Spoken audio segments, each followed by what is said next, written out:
Warriors Talk with author and founder Lady Rochelle, where we move away from awareness towards action. As I try to catch my breath, we are live on Intellectual Radio. You can catch us on intellectualradio.com. You can go to YouTube and type in intellectualradio.com. Or if you missed the show on Monday, go to Spreaker.com and also type in Intellectual. We have an amazing show today. Let me just say this because I was told to put out a disclaimer. So just in case you have any in the room and they eyes start getting big once we start talking, it's not for children. So now that we got that out of the way, today's show is being sponsored by Sisters Working It Out. They are a health advocacy in motion, looking for education ambassadors to go out in the community to educate individuals on cancer. If that is you, go to sistersworkingitout.org for more information. So I'm excited about information who is going to set some people free today, don't you think? I believe so. Yes. So we're going to set some people free on today. I have a relationship quote, and it says, a healthy relationship will never require you to sacrifice your friends, your dreams, or your dignity. How about that? I agree. So let's get into the show. Again, if you have children in the room, send them away because this show is not for children. So we have Aisha Israel that's joining me today. She's so beautiful. I appreciate her taking the time out today to just to empower some people. And she was actually born and raised in Southern California of 19 and 20, just some Yes. teenagers. Right, babies. Yes, married for almost 15 years. And she is a wife, she's a mother, she's an author, a speaker, and a life coach. She has degrees in psychology and education. She is certified Aisha Israel. Thank you. I appreciate it. Thank you for having me. Oh, no problem. I'm so excited. I met her at, where was we at? A women's The entrepreneur women, connect. And so we ended up connecting and she agreed. So I was like, yes. And when I saw the cover of her book, the title of her book, I was just like, oh my goodness, like this is something that needs to be talked about because we really don't talk about these kind of conversations. we don't. So I'm excited. So we're talking about the title of her book Yes. and what is this book about? So it's multifaceted, but for the most part, it's a relationships book. And it came about because of my first marriage that I was in for 14 years. Now, how did you get the title? Where did the title come from? The title came from probably a lot of brainstorming, really, but through the emotional suffering. And for the most part, the reason that it's silent is because he suffered from a sex addiction, which a lot of people don't even believe exists. And so to mention it, it gets laughed at, it gets written off. And so a lot of people don't understand. And so with the lack of understanding, there's a lack of support. And so with my suffering, I basically had to do it in silence because there wasn't a lot of people that I could talk to about it who could understand. Now, how old were you when you got married? When I got married, I was 26. When we met, I was 22. Okay, so you guys met, dated while you were young. So this was a Right, person that you loved, you trust, right out of and that, college. yeah, wow. So thinking about being a sex addict, like nobody, you don't hear that. And when somebody Right, say that, you think, oh, they just want to have sex. There's right, somebody who's just trying to have a lot of sex. exactly. And most of the time, what people will say, especially men, they'll say, well, all men are sex addicts. And like, what's wrong with that? Right? Right, That's but it's not about frequency. it. It has a lot to do with the emotional troubles that the sex addict is having. So, like any addict, there's a deeper trauma that they are trying to subdue, or there's a pain that they're trying to cover up. And so some people turn to sex. So that sex is just a result that you see, that they're trying to cover up a pain that they have deeper going on. So it has just as much as a stronghold as the drugs and the alcohol has on someone. Absolutely. And a lot of times, because it may start out as frequency, addiction, when they do fall in love and they want to stop and they find that they cannot, and the struggles that they go through, sometimes they will try to get therapy or try to get some type of pharmaceutical help, to get there. And then sometimes they will seek out societies where it's accepted. So I know in my That's personal interesting. marriage, my husband turned to polygamy, which Which would make it okay, and nobody right, would really question. which I was not in agreement with. So there's that. So, what would be your definition of someone who's a sex addict? My definition of a sex addict, it really depends on the person, but because it can be pornography. Well, it can be that they have an addiction to pornography. It can be they have an addiction to adultery. It could be a combination of things. It could be where they are exposing themselves to people in public. It has so many different for the victim to understand that they're a victim, and to identify the signs. And usually that comes in the victim falls into depression.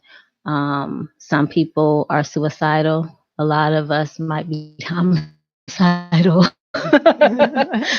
So it's my book helps for people to find peace while they're enduring it, so that they can focus to find solutions and get out of the situation. And the reason I say the situation, because they may not seek to divorce, but help them, they can move toward something special together. But if they're not in agreement, then to move out. But I make it known that at the end of the day, it's the victim's responsibility to make that choice. Whatever choice they make, they have to take responsibility for that choice. So, when you think of abuse, this is not what people normally come up with. You think about domestic violence, you think about even being verbally abusive or financially abusive, but you don't think about this type of abuse. It's emotional abuse, but it's a different aspect of it. It is. And I think, at least for me, it took a long time for me to understand that that's what it was. I just knew that there was a lot of stress. I knew that there was a lot of irritation, you know, just because there's that emotional we had in common. But there would be times when he would disappear. And I don't mean days at a time, but it would be where like I couldn't reach him. And it should have been a time of day where he should have been able to be reached. So at work or at his mom or wherever he told me he was going to be, and it would be a ridiculous amount of time surface. Whatever explanation he gave me did not make sense to me.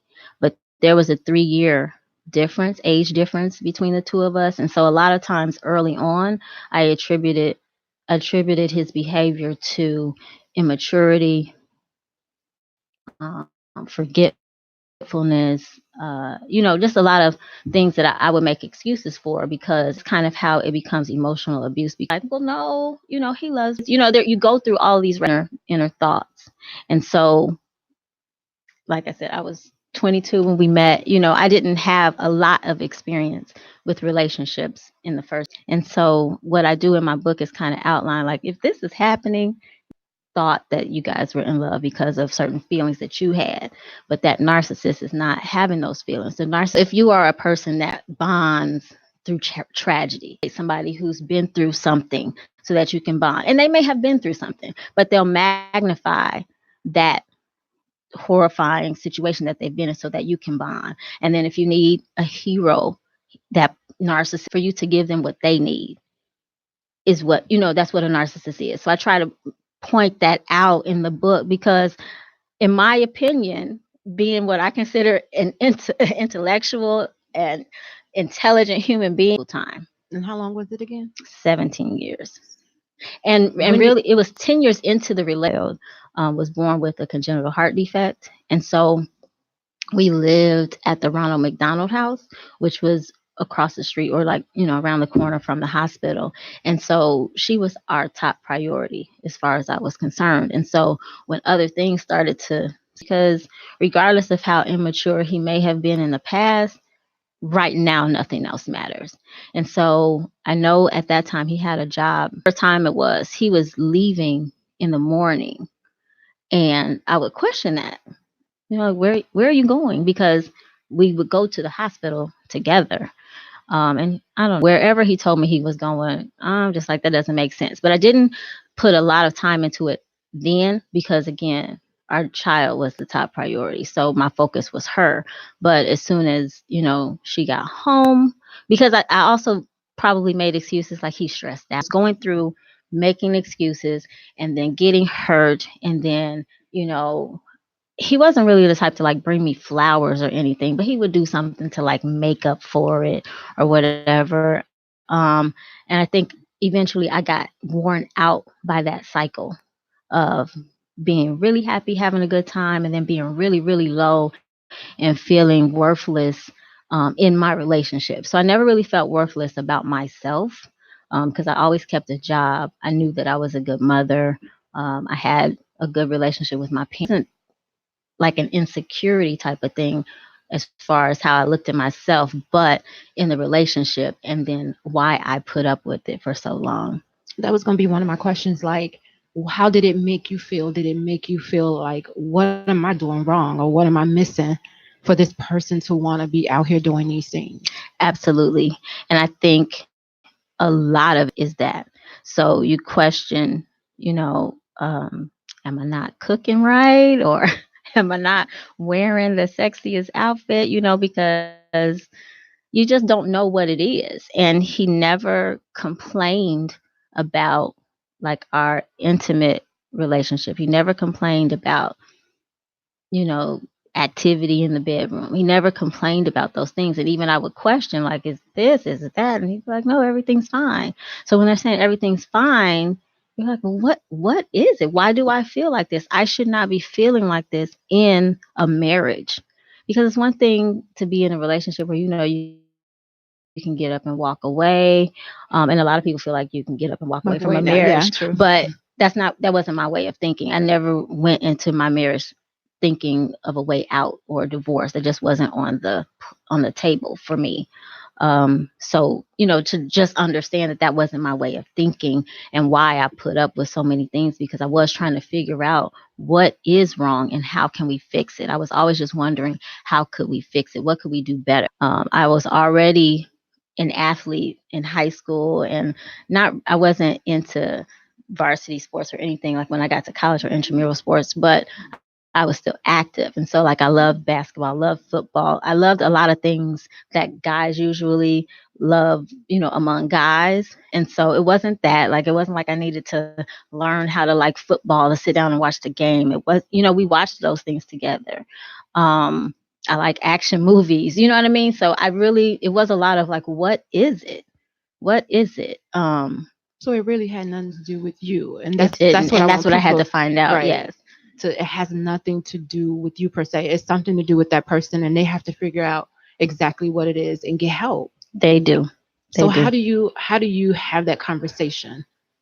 Like, something is not right, honey. Right. So you do. You ask them what's going on with you. How do you feel every day? Just without me in the picture, before I came, or on a daily basis, what are you going through?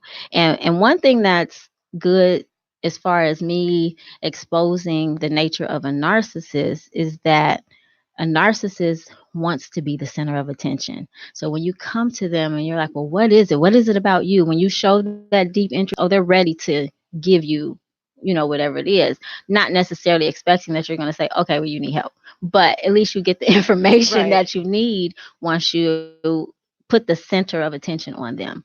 That's actually like a really good move.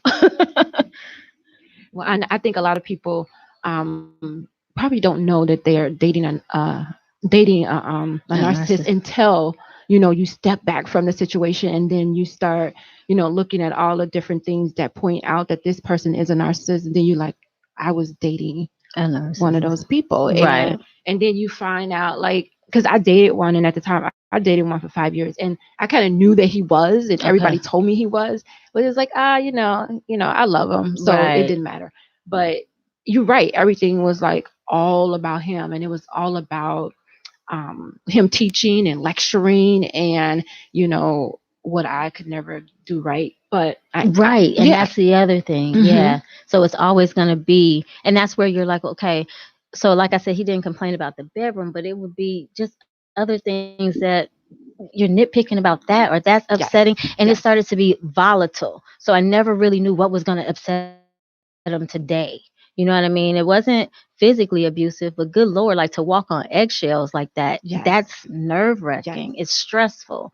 And so, yeah. Yeah. So I Yes. understand. I could totally, even just having a conversation, like we would be out with his friends, and most of the time I wouldn't even talk because I would be afraid to say something. Because The if I wrong say the wrong thing. thing, he'll give me a look like, why was you even saying anything, Right. So it's just to be free to help set somebody free from that situation.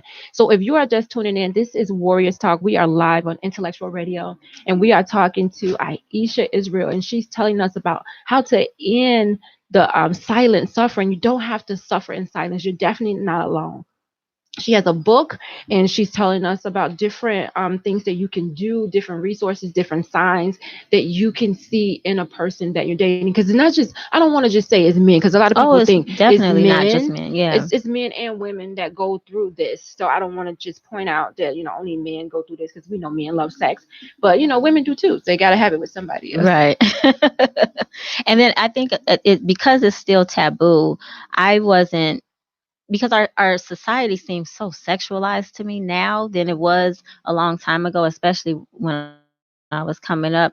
I really didn't think that people would even be afraid to touch my book because it seems so common now. Or I would think that people want answers. However, I guess because it has, they're like, I don't want to be associated, or at least until they hear me talk about it. But just knowing that it's about sex, they're like, don't want to touch it. But it really is important for us to talk about. Have the information, and so this is my way of trying to reach people either before they enter a situation like that, or at least if they are in a relationship like that, they can recognize it and make plans to change things, either the relationship or their situation entirely. We talked about last week on the show having a mindset shift. So you have to be able to change your mind in order to about him and what is he going to think, and if I make this move, he's going to be upset. Then you're not really thinking about yourself. You're really harming yourself in a way. Yeah. So that's important. I heard you. But I read something about you talking about how sex is a beautiful thing because God created it for two people to be fruitful and Right. multiply. And so Absolutely. and we have these different things that come along, and it makes sex seem like it's demonic. Like we shouldn't be Right. doing this. Exactly. Which is definitely not what the message that I'm sending. I don't want people to be afraid to enjoy their marriage. You know what I mean? Yes. It is special, and it's meant for expression of love, in addition to creating life. But both of those are very beautiful things.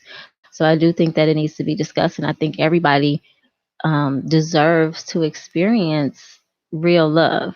And so the last chapter of my book is actually entitled Know and Embrace True Love. And so I basically spell out what love is, what it's not, so that really clear. If they're disrespecting you, you might want to, take note.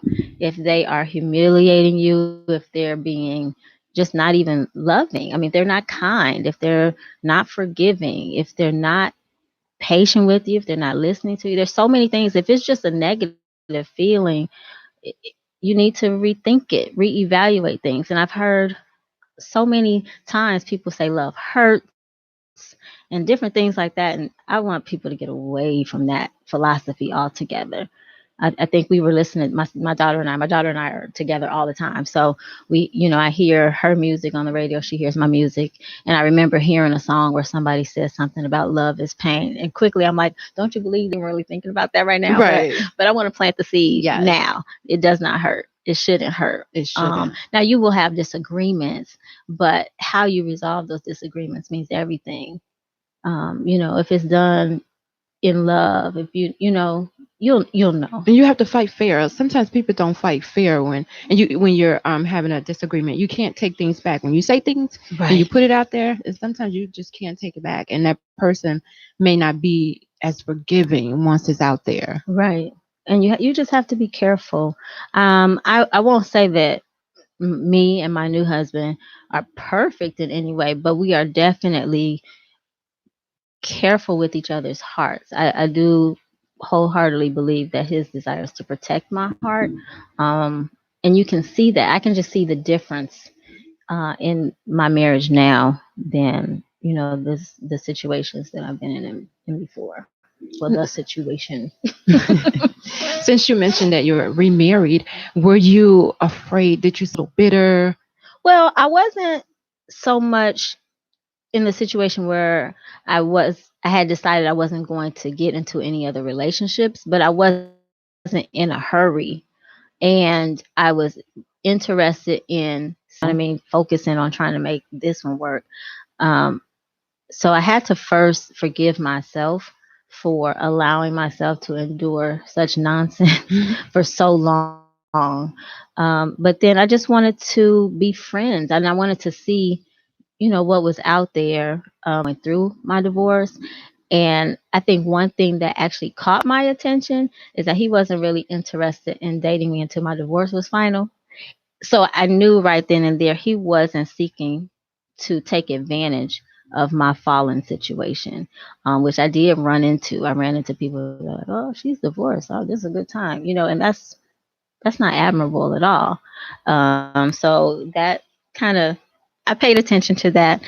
He wasn't the only person that I dated, but that stuck out in the back of my mind. Like he really did not want to touch this until I had gotten myself together.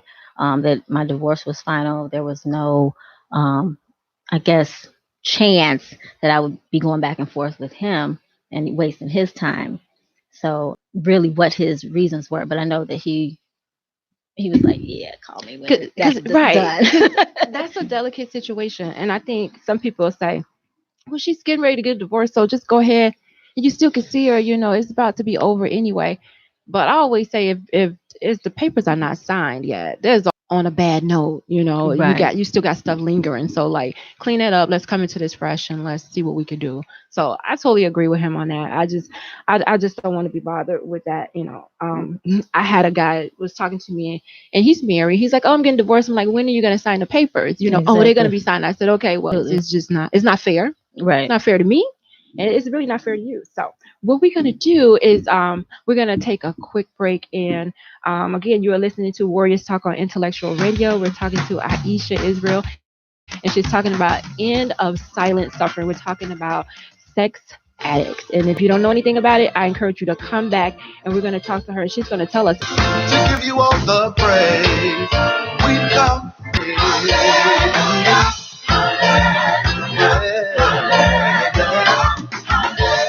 come to give you all the glory. Yeah, we come to lift high your name. We come to magnify your holy name. Hallelujah is the highest praise.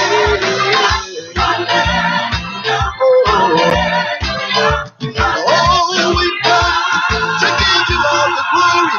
Oh, we come to lift high your name.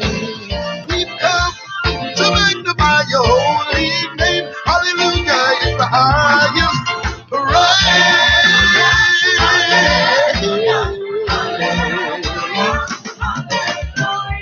Hallelujah is the highest praise. Oh Lord, we bless your holy name. Hallelujah is the highest praise. Oh Lord, we bless your holy name. Oh Lord, we bless your hallelujah. Oh Lord, hallelujah, hallelujah, hallelujah, hallelujah. Sing, give him glory. and we are back. This is Lady Rochelle with Warriors Talk live on Intellectual Radio. And we are here with Aisha Israel talking about end of silent suffering. Before we go back into the second half of the show is being sponsored by Emmanuel Church of God in Christ, located at 3058 West Van Buren in Chicago, with the pastor Michael Richardson, and they are building upon a solid foundation. It's also being sponsored by Mary Kay with Gloria Dotson. She's catering to all of your needs from head to toe. You can reach her at marykay.com/GDOTSON. If you are looking for support groups when it comes to cancer, go to sistersworkingitout.org for more information.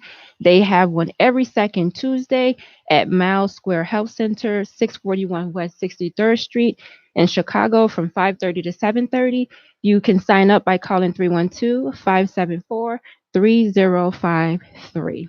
And if you would like to call in and ask Aisha a question or you have a comment, you can call in at 708-223-8953. 708-223-8953. And again, we are talking about end of silent suffering. We're talking about those individuals who may be in a relationship with a sex addict. They don't know what to do. They don't know how to break free. And they're having all kind of emotional issues. Aisha is here. She's not only an author, she is a coach, a lifestyle coach, and she is a relationship expert as well. So she is lending us her expertise on how she was able to set herself free from this situation. We left off with asking her about, is there a cure for someone who's a sex addict? That is a very deep question, actually.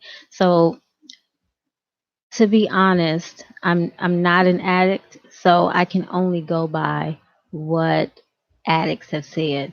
And from my experience or my experience, interaction with people who have gone through this, there doesn't seem to be a cure, but you can control it if you choose to.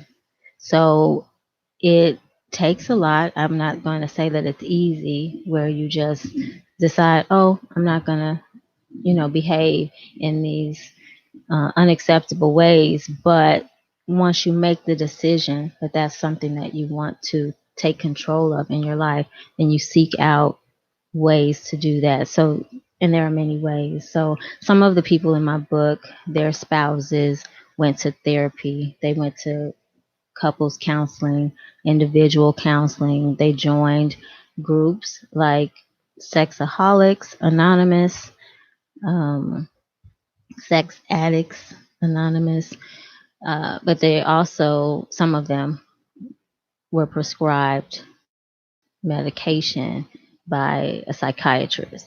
So, but I do know that the spouse said that the person didn't say that the feelings went away, just that they didn't have the energy, right? The So, ones that was taking the medicine? right.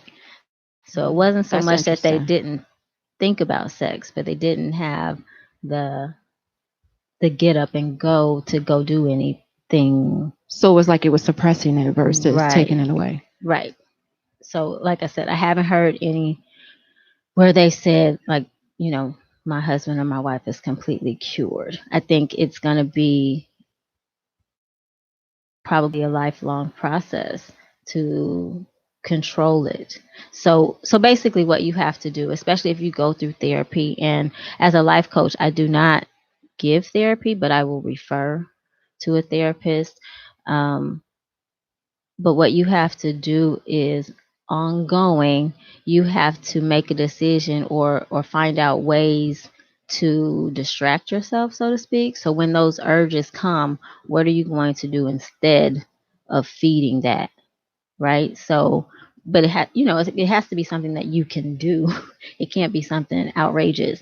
But just like I'm trying to think, like a food addict, right? If they overeat or they eat the wrong thing, when that desire comes, you replace it with something else.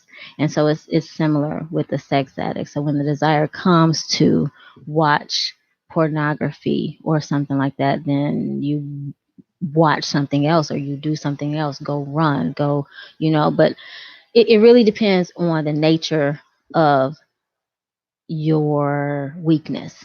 So, like I said, not all sex addicts are into pornography. Not all sex addicts are adulterers. Not all sex addicts are exhibitionists. So, it just depends on what that person's weakness is, that they need to find something, but they have to replace that behavior with something else. But it's ongoing. Like, you have to always decide, to do that. And it is a conscious decision, but it has to, just like you started that habit, you've got to create new habits. And being realistic about it, Right. setting realistic expectations for themselves. I wanted to know, was it hard for you to trust again going through this situation? Yes, it was hard for me to trust again.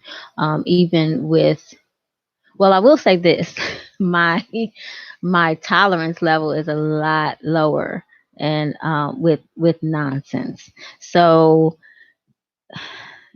trust, it may take a while, but I believe in transparency, and so that was one of the things that I discussed with my current husband when we started dating, or maybe when we got to the point of wanting to be exclusive. Like, in order for me to invest, we have to be transparent, we have to be open, we have to be honest, and that shows over time. It shows in your behavior. If you say you're going to do something, then you need to do it. If you're, going to show up, then you need to show up. If you're going to take care of something, you need to take care of it. I just need to see consistency, and I need to, and be transparent about how you're feeling or what happened with a certain situation. So I just needed to feel secure. Um, Did you have transparency in your marriage? no, that was the problem. But I didn't know that I didn't have transparency until I started paying attention. You know what I mean? Like I said early on, I just thought he was forgetful. I thought he was immature. I thought he just didn't have a habit of making good decisions. But I wasn't thinking that he was cheating on me. You know what I mean? I just was like, the mature woman dates the younger guy. You're like, okay, it's just some stupid stuff. But as time went on and I started to notice, and I could follow through on those lies, because he would say he would be here and I would actually call there. You know what I mean? But that came, after I was feeling a certain way in my spirit, in my gut, that something's not right. But prior to that, I would just excuse it. So he wasn't really trying to cover it up. It was just like, okay, I'm going here. And No, he was trying to cover it up. And so that's the thing. So for example, because one of the things that's difficult when I do these interviews is because I have put so much of that away. So trying to recall, but let's just say, for example, because he was a recording artist, and so he might say, I'm going to the studio. okay, that's yeah. You know what I mean? And so I'm not about to go to the studio. I Right, really, right. because if you've been to the studio, it can be boring if you're not participating. So I don't want to sit there and you go through 50 million takes on this and this and this. So it'd be like, okay, he's going to the studio. But let's just say, our baby's crying or she's in pain or something like that. And I might call his phone and he might not answer the phone. So then I'll call the studio and they're like, nobody's here today. What? So then, Wow. that's when you're like, wait a minute. He's supposed to be at the studio. So it would be those things. And then they would start to happen a lot. Now, I don't know if they were always happening or if it increased over time.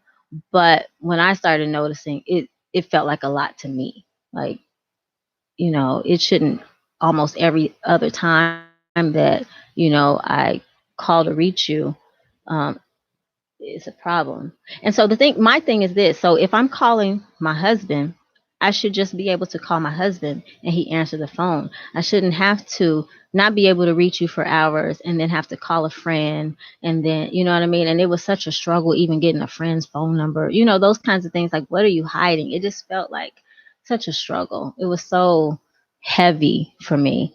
And then to finally reach a friend who did answer the phone, and then they're like, oh no, I haven't seen him. And then realize, oh no, I was supposed to lie, Oh, those kind of wow. things. Yeah, it was craziness. Now, where was your faith doing all of this? What was it, or where was it? Where was it? Or what was it? Well, Either or. it was so much conflict. So I was raised in the church. And so that was always my life, a part of my life. And that was another thing. So when my first husband and I met, he was raised by, a two-parent home, his biological parents, and he had told me that his father was a minister. So I was like, okay, cool. This is right up my alley, right? But over time, like, he stopped going to church with me and things like that. But I think as he pulled away, I got more involved in church, but it wasn't necessarily a good thing. It was good for me because I was finding my peace, but I was neglecting my marriage. So I wasn't necessarily spending so much time and, asking him to come or going to counseling or any of that. I was just I was happy with me. So, like I got involved in the choir at church. I got involved in um the ministry where you go out and minister, the drama ministry. Like I just kind of immersed myself in church to the Be- fact where I just wasn't even aware of what was going on outside of that. because of what was going on at home. Because of what Okay. was going on at home, I needed to find solace. I really needed to be in a place where I wasn't having homicidal thoughts, and that's real. Did it convict you at all? Did it convict your spirit? Which part? Going to Going church? right. Mm, not until later. I probably did that for 3 good years, Wow. where I just kind of left him behind and just took my kids with me to church. Did your faith make you stay longer than you should have? I'm absolutely positive it did because, like I said, divorce wasn't on the table. So it wasn't, I was not really ever thinking about divorce. I was just thinking about what I could do to survive and what I could do to not kill him. I know Wow. I keep saying that, but Right, but like yeah, it's the what serious. it did to me emotionally, like something internal is just like it has to end. And so one of us is not going to survive this. I got to that You point. felt like that was your only way out. Right. And that's why I compare it to people who have been involved in domestic violence because it's that same emotional trauma. Like it's not going to end unless somebody dies. That's kind of where I was. And so I'm like, let me go to church before I end up killing somebody. So that was your way of getting your sanity, but then you still come home to the same thing. Yeah, but you know what? Like I said, I was really immersed in it. There was a period when I decided I wasn't going to worry about it. I wasn't going to stress about it.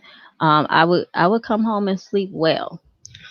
I would. And I think it was my mother told me, my daughter, I don't know, she was about 5 or 6, because after a while, it did begin to be physically abusive where he didn't put his hands on me, but he would throw things. And so there was one specific time when I confronted him about something. I don't know. And he threw a goblet at me. So it wasn't like a Wow. lightweight wine glass. It was a heavy glass that he threw and it broke right below my foot. I was going up the stairs and it broke like right below my foot. And so like shards of glass I could feel hit my leg, but nothing, I don't remember anything cutting me. And I just remember like I probably went to bed and locked the bedroom door, and that was the extent of it. But when my mother told me that my daughter told me Mm. that she knew about it, She because I'm saw it. thinking the kids were upstairs asleep, you know, not affected. When she told me that my daughter told her that my husband threw a glass at me, I was done. So did you know that your kids were affected by what was going At on? that point, I At that did. point, you did. But prior to that, I thought that they were, because they weren't really around. He didn't like embarrass me in front of the children. We didn't, and that's part of what keeps you there. Like there were boundaries where he did not do things in front of the kids or anything like that. So you kind of convince yourself, you know, it's not affecting them, it's not harming them. But yeah, when my mother told me that, because my children didn't say anything to me, but my mother told me that my daughter told her, and I was like, yeah, that. How old were they at the time? Like I said, I think she was about 5, which would have made him 12. So maybe she was 4, because I think at the time we were actually going through divorce, he was 12. So yeah, she was 4 or 5. Did you offer, or did he offer at any point during the marriage, let's go get help, let's go get counseling?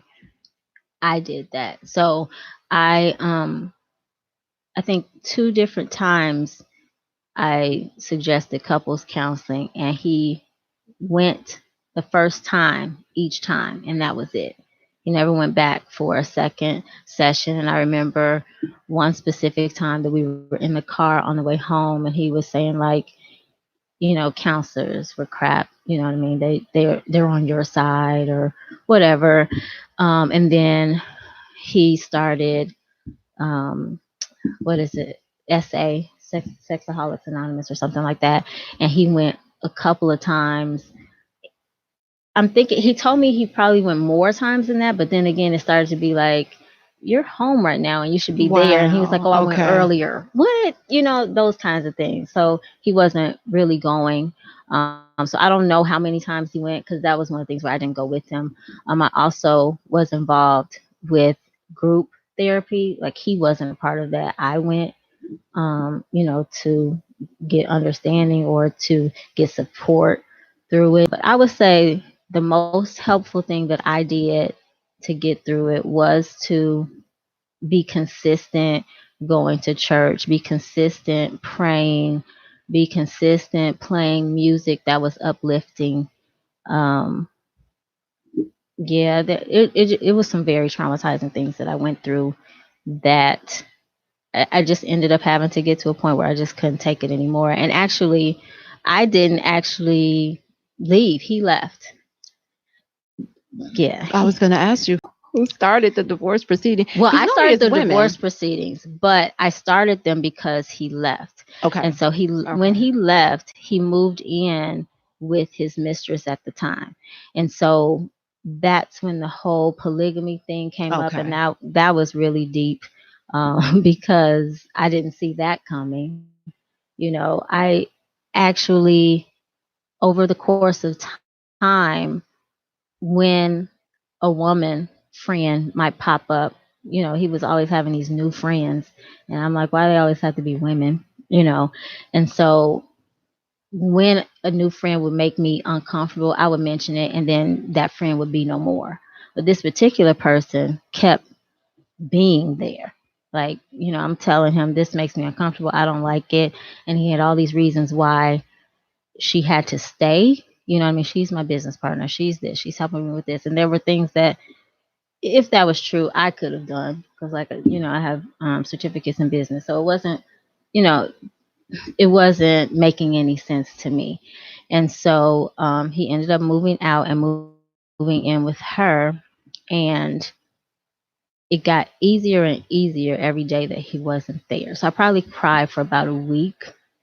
And then it's not that I never cried again, but it just got lighter and lighter and lighter. And I remember when I had gotten to the point where I knew for sure that I could be through, fix anything that wasn't going to be fixed anyway and hadn't been fixed. He came to me and asked me what he needed to do to come back home. And I told him he needed to move out from Wow. living with her. So move out, get your own place or moving with your mama, moving with your brother, whatever, but leave that person. And then we could talk. To this day, he's still with her. So there's nothing to Wow. reconcile. Right. You know what I mean? So it was done. And so then I had to start divorce proceedings. And shockingly to me, he contested it like the whole way Really? until it was done, until there Wow. was nothing, no more continuances or anything like that. And it dragged on for a year. So, what advice would you give to someone who may be in this situation and they cannot see they way out? The first thing I would say, if they're married, I strongly suggest starting with a legal separation. Physically separate yourself, legally separate yourself. I think it allows you time and space to gain clarity on the situation. But I think as long as you are facing that problem on a daily basis, it's difficult to see the light. It's difficult to see the truth. I think the separation helps a lot. And I think that once you begin to see that you can function without interacting with that person physically on a daily basis, you will realize and be confident in the fact that you can move on and do other things that are more productive. for a long lasting life. Tell us about the book. Okay, so the book, it starts with my experience. So, like I was saying, when our daughter was in the hospital, um, he was leaving early or being gone, and that's when I started paying attention.